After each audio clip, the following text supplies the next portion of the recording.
อยมักเจาลีได้ เจ้ามักคอยอยู่บ่ เจ้ามักเจาลี มักคือเดียวเจ้า ดีคือกัน แน่ใจบ่ใช่ เหรอ แน่ใจเลยบ่ แน่เต็มร้อย อย่าตัวคอยได้บ่ อย่า บ่ ตัว เว้าเลยได คันคนมัก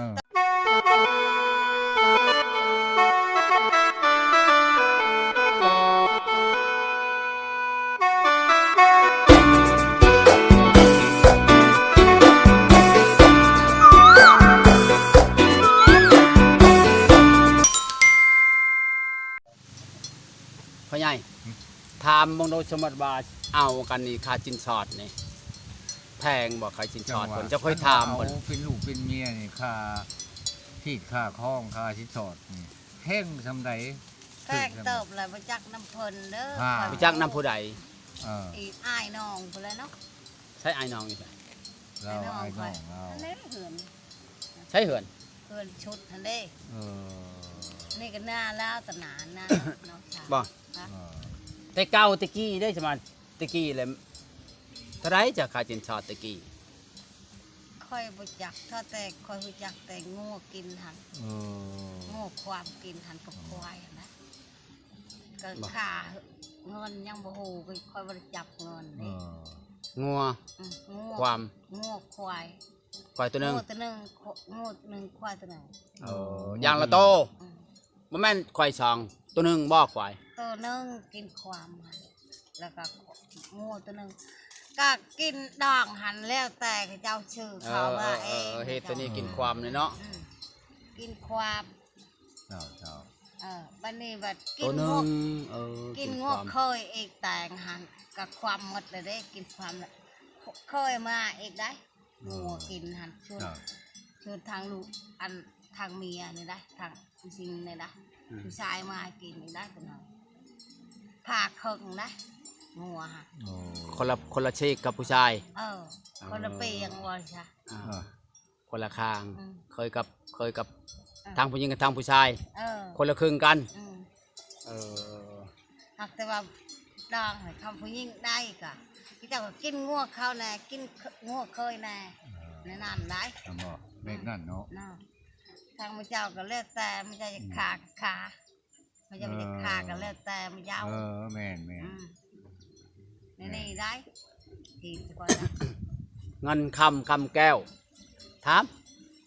เงินคำแก้วเลยแม่นว่าจักหมื่นจักล้าน จักเด้อตัวนี้เฮารับ เรา เอายานมาเจ้าว่า เรา ว่า เรา เท่า ก็ นี้ ยังบ่ ค่อย สุด รับ ขาด นั่นถ้าแต่ชอกหมื่นเท่านั้น ชาวล้าน กันไก่เอิญหมดยัก เออ ไอ้เจ้าว่าเขาเองนะ ชาวล้าน คันบ้านอื่นน่ะจักบ่เก๋ขึ้นกว่าหันกับบ่ฮู้ ชาวล้านแล้วมีบ่ค มีแล้ว ค่ะ ำFC ว่าไม่ใหญ่เหี่ยวคือเอาแพงแท้พ่อใหญ่มีสิเอามาที่ใช้ คอยฮีดเขาเองนี่ โหว่าเหตุมันบดคนมันบ่มีบดคนมากกันเนาะ ครับ ต่อลงนี่บ่ได้บ่ลดบ่ลดหรือบ่คำบอกนี่ ขันทับแกรถขันไอ้น้องรถกับแม่นรถได้ฮีดจะคอยนี่ขันเอ้ยน้องบอกว่าบ่รถขันแม่นบ่รถ เจ้า สมมุตินะเฮ้ยเฮานี่บ่มีแล้วสำนีแล้วเนาะ ว่าใช่เอ้ยน้องว่าเอาอะไรก็คือกันนั่นแหละฮีดนี่ค่ะ โหเยอะว่าเหตุหักคอลงนะ คอกับคอน้ำพ่นบ่ได้บ่ได้คอน้ำข่อยได้ มันเพิ่งก็ชุดน้ำเจ้า มันบ่ชุดขาดกับเรานะพัง บ่ เรา ได้คอยว่าบ่ได้คอย แล้วแต่เฒ่าแก่บ่ คอยบ่เป็นเหาะอีห้ำ น้องป้าลุงเราพุ่นแหละ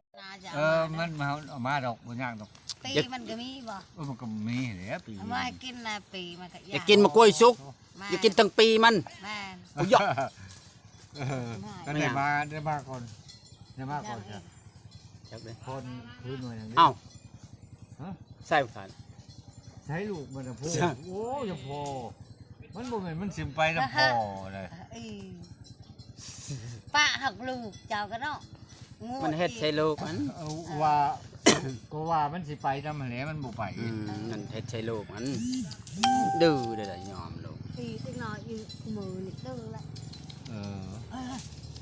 เบิ่ง โดย เอาแล้วเบิ่งเฮ้ยพ่อก่อนโอ้โลโซ โอ้ย บ่จักแนว ไป ไป เป็นได ฮะ อยากเมื่อแล้วบ่ ไม่ลึกขับเลย เอ เนาะ อเขาบอกครับแล้วก็มือแล้วก็สิมือ จะนั่งเมื่อกับไปลาบเว้าบอกไก่ผู้ชาวลากับผู้ชาวกักแน่นัดกันมื้อใด แล้ว ให้มันได้เช่นเนี่ยลากับผู้ชาวผู้บ่าวกับผู้ชาวเพิ่นสิมีคำตอบจังไดมื้อนี้ก็เวลามันก็ค่ำแล้วเนาะเฮาก็อยู่ไกลก็จะบอกผู้ชาวว่าจังได เจ้า บอกโลดมีเนี่ยบอก นี่นะบอกในใดก็ว่าไป จักสิว่าบ่ได้ อ้าวจะได้เมื่อแล้วมื้อนี้เมื่อปะแล้ว บัดนี้สิได้มือแล้วบัดนี้ได้มือป้าแล้วจักสิมือได้แล้วว่าลังเทื่อคันว่าสะแพงอันนั้นคือสิโทรมาใส่สะแพงอันนั้นของเจ้ามันอยู่นำกันกับลาวเด้มันก็ฮู้แหละว่าแต่ขอ โทรสะแพงก็ฮอดคอยโลด อันนั้นแหละจัง ฮ ว่า อดวะ ฮอดแล้ว อย่าคุยบอกกับเรา คุยไป กลางคืนได้ ตะแลงเนาะ จังว่า ให้เจ้าแพงแชทมาหาคอยคันละนอน ผู้สาว คันค่ำก็เรานอนน้ำคอย เออ คันแต่เว้นเราก็เมื่อมื้อนี้หั่นเบิ่งก่อนว่าสิไป คันว่ามันค่ำมันก็แม่นนอน สิไปเอาเงิน FC เพิ่นฝากมาให้เนาะ เออ FC ก็แม่นนั่นลูกหลานกับ FC เฮานั่นแหละ จังเมื่อไป แต่ลูกหลานเพิ่น บ้านเพิ่น เป็น FC เฮาจะฝากเงินให้เพิ่นใช้ซื้อเขาข้าวสารหมดเพิ่นก็ชื่อกินเพิ่นก็บ่ได้เฮ็ดนาคือกันนะ มีแต่เพิ่น คอยในไร่ ลูกห ยั ลาง น บ่มีไผ่ไผ่ขาด นั่นแหละเนาะ จะกินข้าวในชายแล้วมือ อืม เป็นได้บอกสิฝากบอกแต่ได้ทาง เนาะ เจ้าหา แล้วบอกแล้ว เจ้าหา เมื่อโชคดีให้คอยอยู่คอย บอกเลยดี ให้หมานให้มีเด้อให้ ล่าแล้ว เจ้าให้โชคให้ดี ให้ ตัว มัน เนี่ย ยืน เออ เจ็บอย่าให้ได้ ให้มันได้กับเจ้าเด้อกินบ่